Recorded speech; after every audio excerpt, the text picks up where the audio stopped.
और अब फटाफट अंदाज में देख लेते हैं वो खबरें जो आज दिन भर सुर्खियों में रही। कोलकाता रेप मर्डर केस को लेकर आरजीकर मेडिकल कॉलेज के डॉक्टर्स और छात्रों ने आज विरोध मार्च निकाला। ये मार्च सीबीआई ऑफिस तक निकाला गया।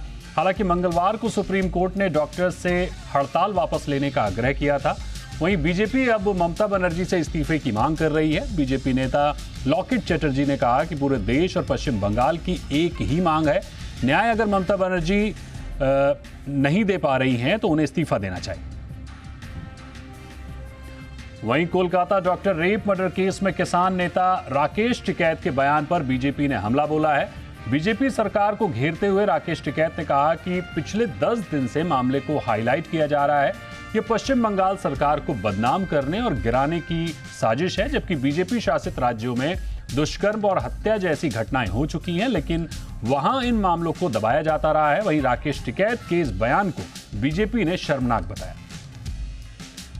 वहीं आज एसआईटी टीम महाराष्ट्र के बदलापुर में पीड़ित बच्ची के घर बयान दर्ज करने पहुंची। इससे पहले लोगों ने गुनहगार को सरेआम फांसी देने की मांग को लेकर रेल रोको आंदोलन किया। वहीं प्रदर्शनकारियों के खिलाफ पुलिस ने कार्रवाई करते हुए कई मोबाइल जब्त किए हैं, जबकि रेलवे स्टेशन पर पुलिस बल तैनात किया गया है। वहीं विरोध प्रदर्शन और बवाल करने पर पुलिस ने 300 लोगों के खिलाफ एफआईआर दर्ज की है, जबकि 40 लोगों को गिरफ्तार किया है। उग्र प्रदर्शन को देखते हुए बदलापुर में इंटरनेट सेवाएं बंद कर दी गई थी। वहीं घटना के विरोध में महाविकास अघाड़ी ने शनिवार को महाराष्ट्र बंद बुलाया है। वहीं अब तक आतंक और दुष्कर्म जैसे जघन्य मामलों में 628 आरोपियों को आजीवन कारावास और 37 को मौत की सजा दिलवाने वाले वरिष्ठ वकील उज्ज्वल निकम बदलापुर केस की पैरवी सरकार की तरफ से करेंगे। महाराष्ट्र के उप मुख्यमंत्री देवेंद्र फडणवीस ने खुद इसकी जानकारी सोशल मीडिया पर दी है। उज्ज्वल निकम को विशेष सरकारी वकील नियुक्त किया गया है। बता दें कि उज्ज्वल निकम इससे पहले आतंकवादी हमलों में पकड़े गए एकमात्र आतंकवादी अजमल कसाब समेत कई हाई प्रोफाइल मामलों में बतौर वकील पैरवी कर चुके हैं। SC/ST आरक्षण को लेकर सुप्रीम कोर्ट के फैसले के खिलाफ आज भारत बंद के दौरान पटना में जबरदस्त विरोध देखने को मिला। प्रदर्शनकारियों पर लाठीचार्ज किया गया। बता दें कि अनुसूचित जाति और जनजाति आरक्षण में क्रीमी लेयर को लेकर सुप्रीम कोर्ट के फैसले के खिलाफ देश भर में विभिन्न संगठनों ने आज भारत बंद का आह्वान किया था। ये बंद हाशिए पर पड़े समुदाय के लिए मजबूत प्रतिनिधित्व और सुरक्षा की मांग को लेकर बुलाया गया। आम आदमी पार्टी भी जम्मू कश्मीर विधानसभा चुनाव के मैदान में उतरने जा रही है। आज आम आदमी पार्टी ने जम्मू कश्मीर विधानसभा चुनाव लड़ने का ऐलान कर दिया है। पार्टी के जम्मू कश्मीर के प्रभारी इमरान हुसैन ने कहा कि जिन सीटों पर आम आदमी पार्टी का संगठन मजबूत है, उन्हीं सीटों पर आप चुनाव लड़ेंगी। चुनाव को लेकर इमरान हुसैन ने पार्टी कार्यकर्ताओं और पदाधिकारियों से मुलाकात भी की। झारखंड के पूर्व मुख्यमंत्री चंपई सोरेन ने राज्य में विधानसभा चुनाव से पहले बुधवार को नई राजनीतिक पार्टी बनाने की घोषणा कर दी है। उन्होंने साफ कर दिया है कि वो राजनीति से संन्यास नहीं लेंगे। झारखंड मुक्ति मोर्चा से नाता तोड़ने का ऐलान कर चुके चंपई राजनीति में बने रहेंगे।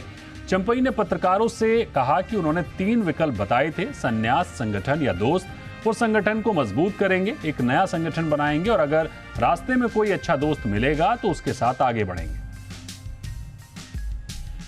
मलेशिया के प्रधानमंत्री अनवर इब्राहिम ने कहा कि सबूत मिलने पर इस्लामी प्रचारक जाकिर नाइक के खिलाफ उनका देश कार्रवाई करेगा।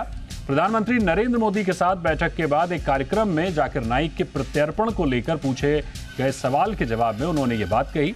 अनवर इब्राहिम ने कहा कि अगर सबूत दिए जाएंगे तो आतंकवाद को कभी माफ नहीं किया जाएगा। उन्होंने कहा कि किसी एक मामले की वजह से भारत मलेशिया के द्विपक्षीय संबंधों को मजबूत होने से नहीं रोका जा सकेगा। त्रिपुरा में भूस्खलन से 7 लोगों की मौत हो गई है, जबकि 2 लोग लापता बताए जा रहे हैं। रविवार रात से लगातार हो रही बारिश के कारण 5,600 से अधिक लोग बेघर हो गए हैं। दक्षिण त्रिपुरा से 5 लोगों की मौत हुई है और जबकि गोमती और खोवाई से एक व्यक्ति की मौत की खबर है। वहीं भारी बारिश के कारण कई इलाकों में जल भराव हो गया है।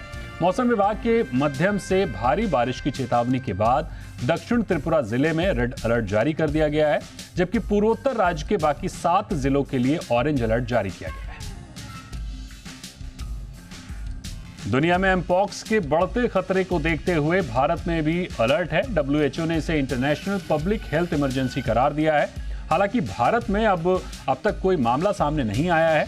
वहीं दिल्ली के स्वास्थ्य अधिकारियों ने एमपॉक्स के रोगियों के लिए नए आइसोलेशन प्रोटोकॉल जारी किए हैं, जबकि दिल्ली के 3 अस्पतालों में एलएनजेपी, जीटीपी और बाबा साहेब अंबेडकर में आइसोलेशन रूम बनाने के निर्देश दिए गए हैं।